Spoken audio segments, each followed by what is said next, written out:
안녕하십니까. 구조 제안서 Q&A 발표를 맡게 된 장정수입니다. 1조부터 8조까지 순서대로 질문에 대한 답변을 드리도록 하겠습니다.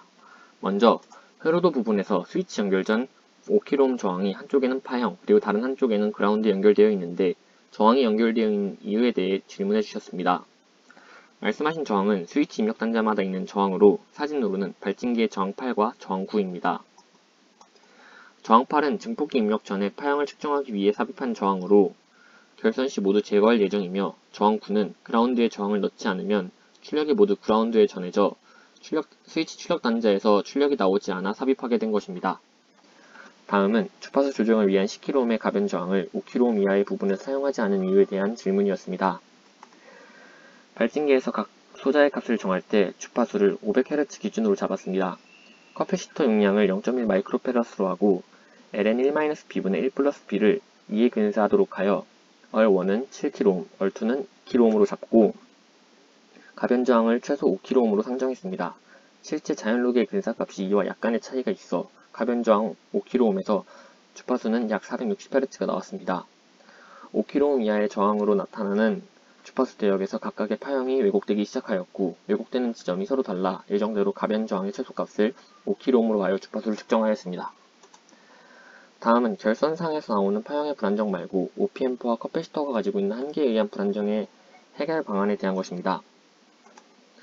질문에서 말씀하신 OP앰프와 커패시터가 가진 한계가 정확히 어떤 부분을 말씀하시는 것인지 잘 모르겠으나 최대 전압이나 전류 등 소자 데이터 시트에 관한 것이라면 그 한계에 대해서 설계할 예정입니다. 다음 4조 질문입니다. 한계점에서 증폭되는 오차와 불안정한 파형을 해결하는 방법으로 소자 교체, 정확한 결선과 납땜을 제외하고 다른 방법이 있는지, 그리고 결선할 때 도선을 얼마나 최소화하여야 오차를 줄일 수 있는지에 대한 질문이었습니다. 도선의 영향이 얼마나 클지 제안서 단계인 지금은 알 수 없기 때문에 정확히 답변을 드릴 수는 없습니다. 하지만 저희가 말씀드린 측면은 경제적 측면이나 작품의 크기, 또 최대한의 노이즈 제거를 위해 도선 사용을 가능한 최소화한다고 말씀드린 것입니다. 오차와 불안정한 파형을 해결하는 방법으로는 성능이 더 좋은 OP앰프를 사용하거나 각 소자마다 고정적으로 나온 오차를 제거하는 방법이 있으나 이 또한 실제 결선 후 파악이 가능합니다. 다음은 전압 크기를 조절하는 부분에서 반전 증폭기 대신 비반전 증폭기를 사용한 이유에 대한 것입니다. 반전 증폭기와 비반전 증폭기 중 비반전 증폭기를 선택한 이유는 예비 보고서에서 첨부한 사진과 같이 멀티심 측정 단계에서 증폭 전과 증폭 후의 차이를 한눈에 알아보기 쉽게 하기 위함이었습니다. 다음은 6조에서 질문해 주신 것입니다. 각 소자에 대한 설명에서 저항 커패시터 값과 전체 회로도에서 저항 커패시터의 값이 다른 것 같은데 최종 회로에서 시뮬레이션도 잘 나온지에 대한 것입니다.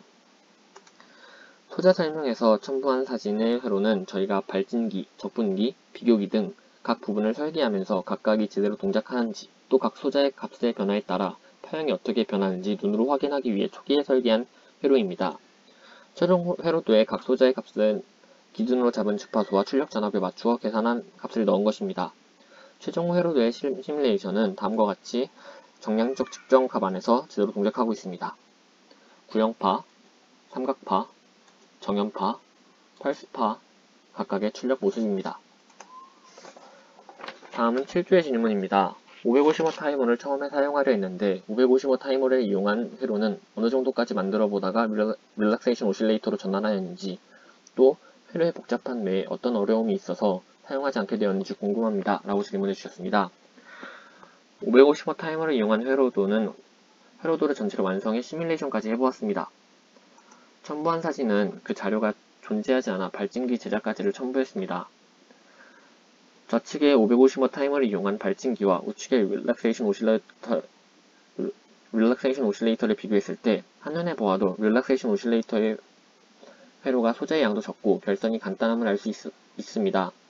어떤 어려움이 있다기보다는 예비보고서 단계에서 말씀드린 것과 같이 경제적인 측면과 오차를 줄이기 위해 소자의 양을 줄이고 도선 사용을 최소화하고자 550W 타이머가 아닌 릴락세이션 오실레이터를 사용하게 되었습니다.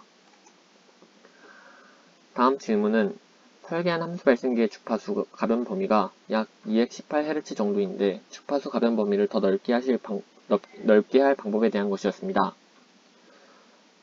구형파와 펄스파는 가변 저항의 변화에 따라 넓은 범위의 주파수 구현이 가능하나 삼각파, 정연파에서 주파수를 줄이면 출력이 위아래가 잘리는 현상이 발생했습니다. 이것을 적분기 얼씨값을 조정하여 피크-투-피크 값을 낮춘다면 해결이 가능하다고 예상하고 실제 결선 전까지 적당한 저항값과 커패시터 값을 더 찾아봐 적용해 가변 주파수 범위를 넓혀볼 예정입니다. 이상으로 구조 제안서 Q&A를 마치도록 하겠습니다. 감사합니다.